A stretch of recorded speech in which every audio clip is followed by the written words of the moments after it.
Ah, welcome traveler. Come in, take a seat and put up your feet. Today, we're diving into a game called Stranded: Alien Dawn, a sci-fi survival colony sim game, where we will be cooking up some roleplay to enhance the gameplay. This is part 5 in our multi-part series, and if you'd like to see more of this, please like, subscribe, and drop a comment down below. Let's get cooking. Welcome back to the colony. In the previous episode, we looked at finishing our power supply farm over here, getting our antennas and orbital radio set up, as well as a landing pad, and we're finally able to save Connor's life by sending him off-world on an escape pod. We also went ahead and built some of these drone stations over here, which have greatly helped in the workload. And we also constructed a second balloon so that we can send Rita over here out on expeditions to discover more things and gain us some more knowledge. In today's episode, we're going to be focusing mainly on 3 things. Firstly, getting these sentry guns up, constructed at least at this entrance and hopefully at the other 3 of the 4. We will also be looking at base expansion. I want to see if I can build a second floor on this house here, so that we can have a little bit more space to play around with and actually expand our production line, especially in regards to things such as these fermentation barrels, the furnaces, 3D printers, things that can be automated. I would like to see if we can get a bit more space to actually do that. And finally, I want to see if we can actually put a different kind of roof on. I want to see if we can make enough of the carbon nanotubes to construct a solar panel roof on the top of this building once the second floor is up, so that we can start producing solar energy through that. It's just an additional way to start stocking up our power supply, but I don't want to be fully reliant on that, so I also want to expand our wind turbine farm a little. Maybe an additional 2 layers, or possibly going into this side. We'll see. We'll see what's required, but these are our 3 main goals. Sentry guns, second floor, solar panel roof. And the priority is in that order.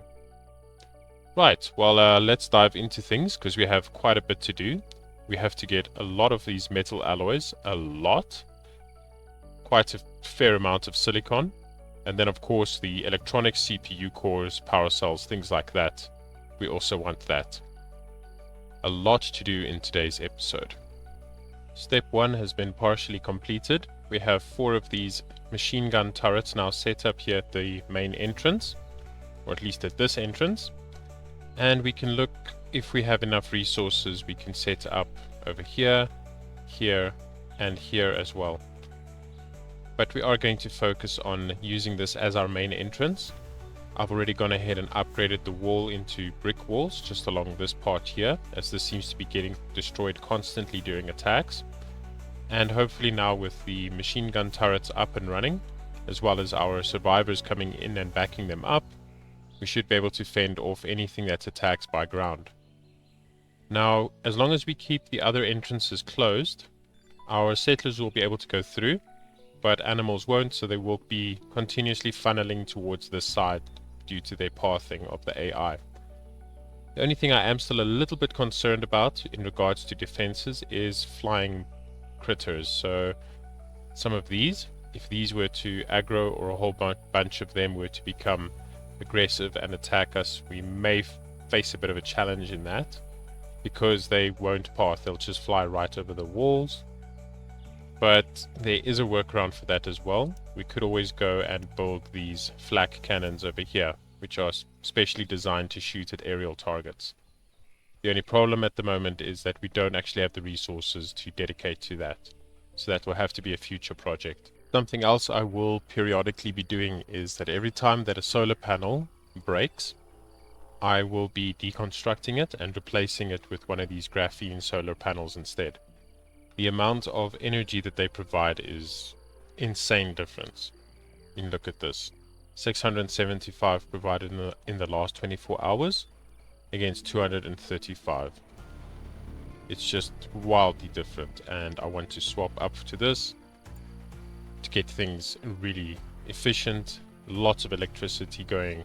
Then that way we can start looking at a fully automated base that is upgraded to the best of everything. So in order for us to fulfill our next task, which is to build the second floor, we will need to get enough raw resources. The wood isn't a problem. We have a nice forestry over here building up and a lot of loose wood actually lying around, which can easily fill up the storages again. The main issue being the bricks. I do like this brick design and I want to bring this through to the next floor. And in order to do that, we're going to have to get quite a lot more bricks baked inside these furnaces inside. So I'm going to swap a few of these around and dedicate them strictly to baking bricks. But at the same time, that will also bring our metal alloy production down. So I'll have to find a nice balance of this and allow time to flow between, starting the production and actually having enough of these produced. So I think I may dedicate the whole of winter to that. If anything interesting pops up during winter, I'll be sure to show that. But if not, let's just assume nothing happened and I'm waiting for enough of this to be made. See you in a bit.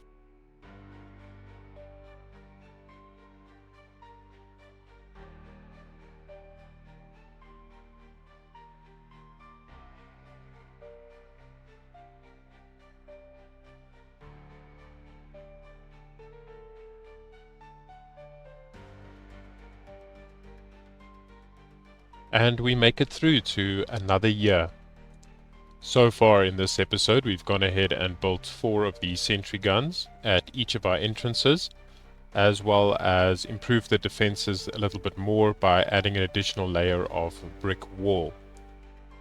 The brick wall still needs to be completed at 2 of our entrances, and one little part at that third, but it is already performing quite well.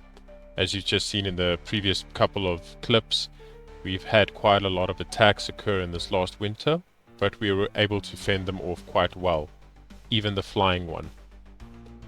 We've also gone ahead and expanded the energy farm over here. I've placed in a lot of additional wind turbines because they're not reliant on sunlight and they can keep giving us energy during the night. And we are slowly replacing the solar panels with the graphene solar panels as well.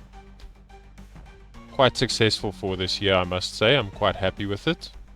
And we can slowly start focusing on getting these resources up now that we are not burning through as many of them, just to get our energy production up and our base defenses adequately in place. Now we can really look at storing up, mass producing, and then getting enough resources to build that second floor on our new home. Let's get stuck into it.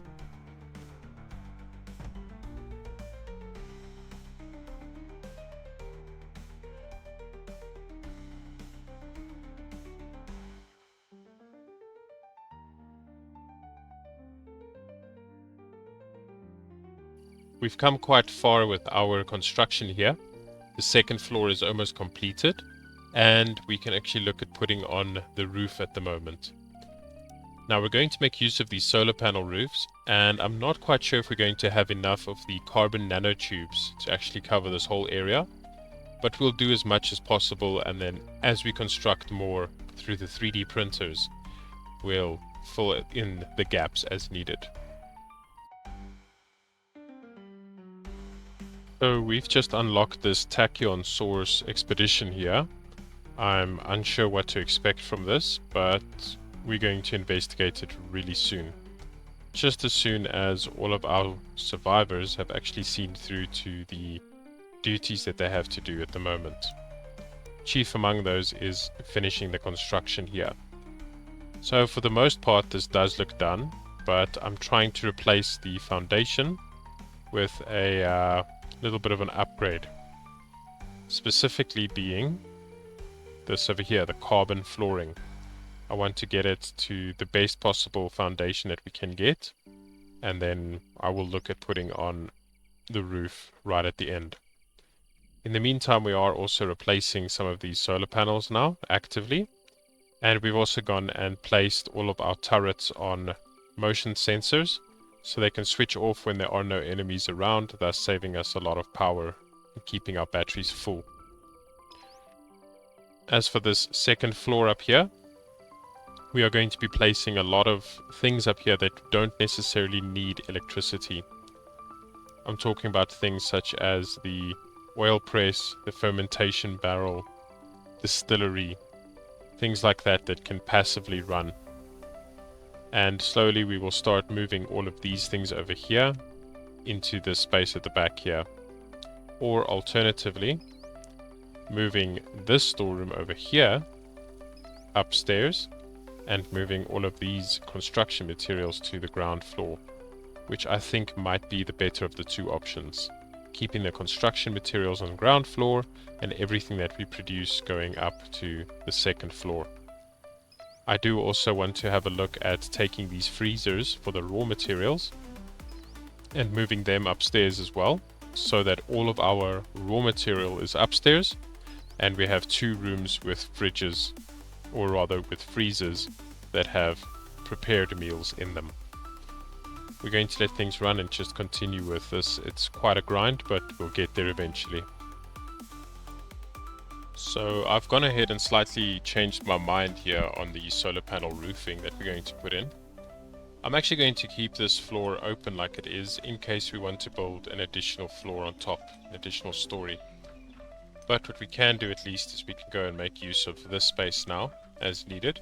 What I'm going to do with the solar panel roofing instead is I'm going to come and start to replace these buildings over here, these perimeter farms. I would like to put in a proper foundation, nice sturdy foundation, and then go and put the solar panel roofing on top of that.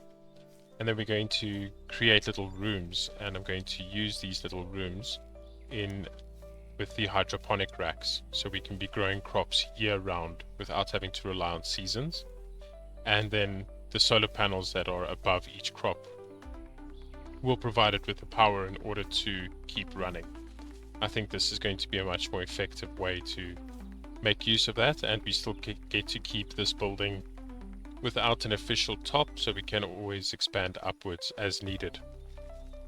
What I've also gone and done is I've placed over here some of these power cell generators and hooked them up to the low battery sensor. So now in the future, whenever our power cells run low, they won't kick out completely and drop us without power, because these power cell generators will actually kick in at about a 20% charge threshold. So that's mostly for night times or, solar eclipses, things like that, where our solar panels get knocked down. But right, I'm going to actually have a look at getting this started then. I just want to have a look at what level I want to do it at. This is the lowest point over here, so I think we're going to start with this field. Raise the foundation up a bit to a level that I think will work across the whole thing, and then we can start constructing.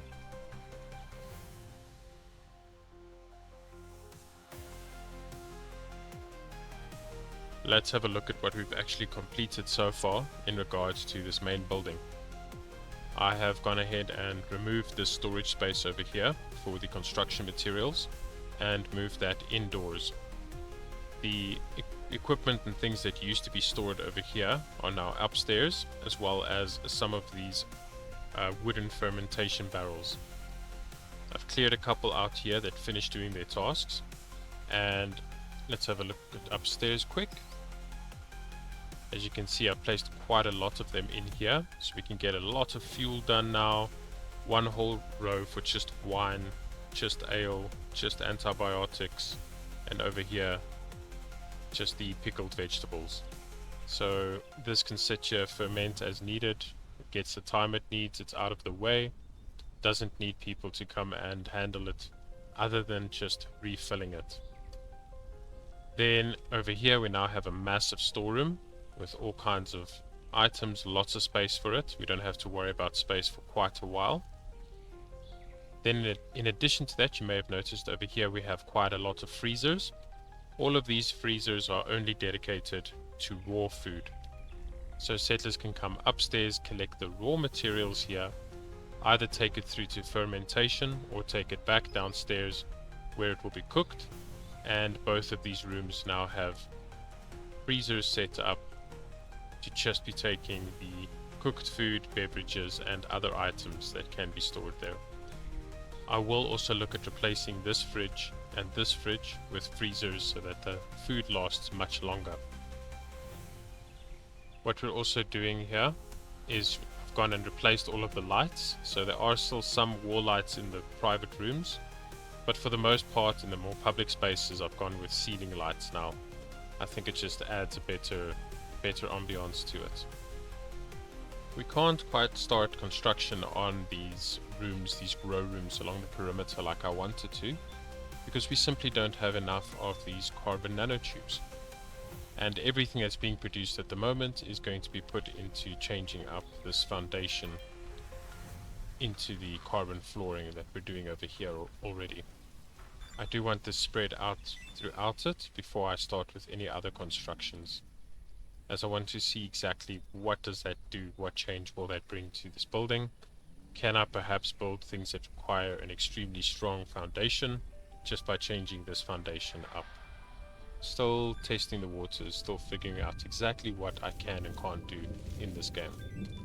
But regardless of that, I do still want to change it to the carbon flooring. For one, I think it looks cooler, and two, eventually I do want our central building to be upgraded to the best possible materials. But that's far down the line. Some additional changes to the layout. I've just gone and moved these two electrical stoves here a little bit closer to the door with a small gap here, so it's a little bit of a quicker journey between cooking. And then these have just moved up over to here. They are off at the moment, but they will be switched on again in the future when needed. And I've moved all of the 3D printers up here, and I'm trying to construct some more as well. And the distilleries and wood oil presses have also moved up here. Riding on the rings of Saturn fast, space cowboy's got his sights on blast. Alien bugs crawling through the void, laser guns ready soon deployed.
I tried out this expedition here for the Tachyon source, and it seems that Ken has actually found a ship with strange alien language on it, as well as tachyon radiation, which is being emitted from a broken terminal. So this is going to unlock the ancient language for research, which I'm quite curious as to what that does, and if it's going to play a part in what we do going forward. So let's see what happens.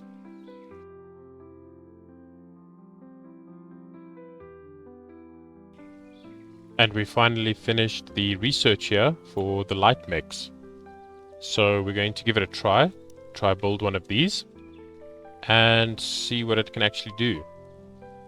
Might be really useful, and if we quite enjoy it, we may even look at researching the combat mechs as well. Let's get started on that, and hopefully we can actually get enough metal alloys to construct it. It's been an absolute slog trying to gather all of that, but we do have quite a few ship parts around here that have fallen down to the planet that we can actually go scavenge for some scrap metal. Well, I'm going to set this out over here, right over here, and we'll get that constructed.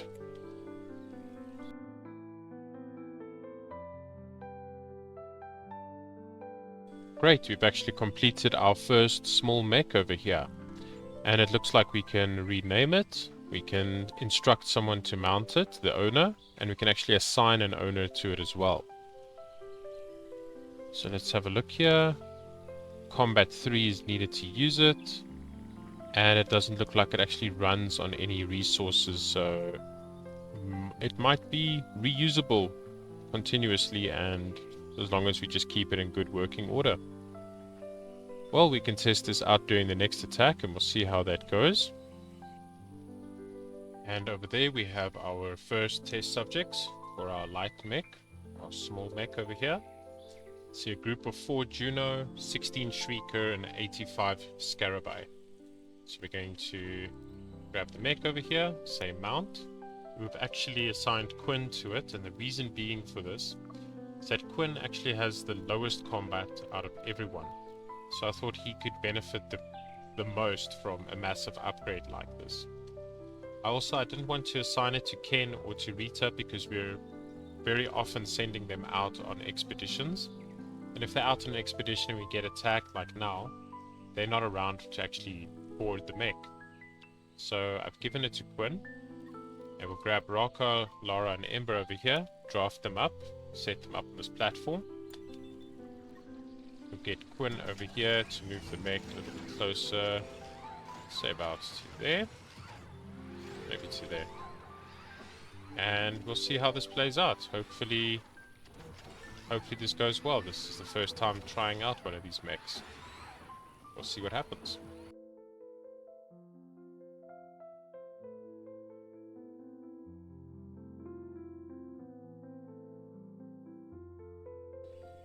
So that went reasonably well. Not too much damage, but a little bit of damage taken by the mech. I'm not 100% happy with it. I would like to work a little bit on where exactly to place it, what the optimal distance is. Do you place it behind walls? These are things I need to test out and figure out. But for the most part, I am happy with it. I would like to see if it is possible, though, to repair it. Okay, fantastic. You can actually repair this. 421 alloy. Okay, not too bad. Right, I think I'm going to play around a bit with that. Maybe in the future place it within the farmland itself, actually. So it's behind these walls and it can shoot quite far. And I wonder how well it performs when you actually have everyone in one of those. Or alternatively, once you get the actual combat mechs and have everyone equipped with those, how drastic is the difference between a small mech and a combat mech? These are things I still need to test out, but we'll see in the future what that brings. So that went reasonably well. Not too much damage, but a little bit of damage taken by the mech. I'm not 100% happy with it. I would like to work a little bit on where exactly to place it, what the optimal distance is. Do you place it behind walls? These are things I need to test out and figure out. But for the most part, I am happy with it. I would like to see if it is possible, though, to repair it. Okay, fantastic. You can actually repair this. 421 alloy. Okay, not too bad. Right, I think I'm going to play around a bit with that. Maybe in the future place it within the farmland itself, actually. So it's behind these walls and it can shoot quite far. And I wonder how well it performs when you actually have everyone in one of those. Or alternatively, once you get the actual combat mechs and have everyone equipped with those, how drastic is the difference between a small mech and a combat mech? These are things I still need to test out, but we'll see in the future what that brings. But speaking of the future, that's something we'll have to leave for a future episode, as we've run out of time for today's episode. Thank you for watching. If you enjoyed this video, please like and subscribe, as that would greatly help the channel. If you would like to be kept updated as to new videos being released, then please hit that notification bell. If you have any feedback, suggestions or requests, leave a comment down below and let us know. Until next time, this is Roast Temp. Keep cooking.